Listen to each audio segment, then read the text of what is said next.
la injusticia social y la explotación entre clases. Vemos ahora en los tribunales actuales que la inequidad y la injusticia priman. Vemos cómo no se hace justicia y realmente todo se ve perdido por la compra y el soborno. Algo similar pasaba en los tiempos de Isaías. Israel, que había sido llamado a ser luz, Israel, que había sido llamado a mostrar a Jesús a las demás naciones, estaba regida por el soborno, por la injusticia y por la explotación de los huérfanos y las viudas, que eran las clases más débiles que existían. En este contexto, Israel se había enriquecido muchísimo.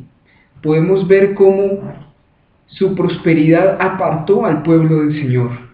Y cuando el pueblo se aparta del Señor, se comienzan a cometer las inequidades y las injusticias más terribles que el hombre pueda conocer. Eso comenzó a pasar con el pueblo de Israel.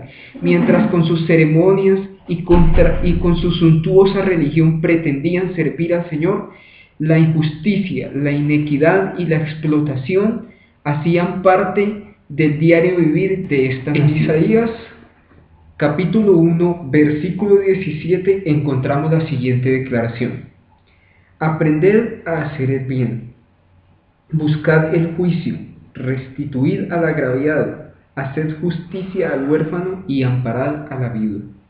Nos preguntamos, ¿esta declaración hacia quién la dirigía el profeta? En el versículo 23 encontramos la respuesta: tus príncipes, prevaricadores y compañeros de ladrones, todos aman el soborno y van tras las recompensas. No hacen justicia al huérfano, ni llega a ellos la causa de la viuda.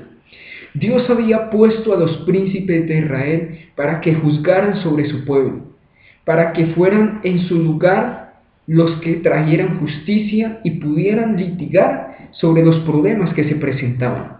Pero llegaban a ellos los desamparados como los huérfanos y las viudas, y ellos por el contrario los oprimían y los explotaban para enriquecerse a expensas de ellos.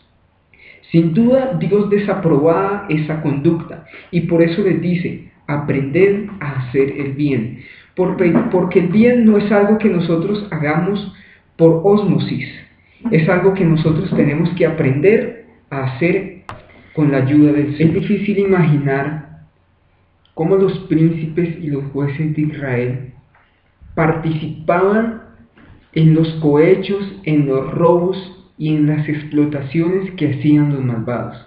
Pero era una realidad. Los jueces no impedían, las autoridades no cohibían a aquellos que hacían maldad, explotaban y destruían. Por el contrario, compartían las ganancias con ellos.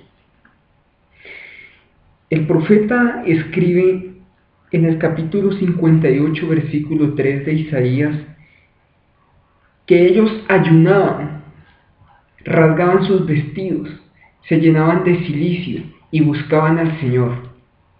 Pero el profeta dice que de esto nada servía, pues ellos tenían que aprender a hacer el bien. Ellos tenían que aprender que el verdadero ayuno era totalmente lo contrario a lo que estaban haciendo. Dios no requería de ellos grandes sacrificios. Lo que requería el Señor era justicia y que se revolvieran de sus malos caminos y supieran hacer el bien.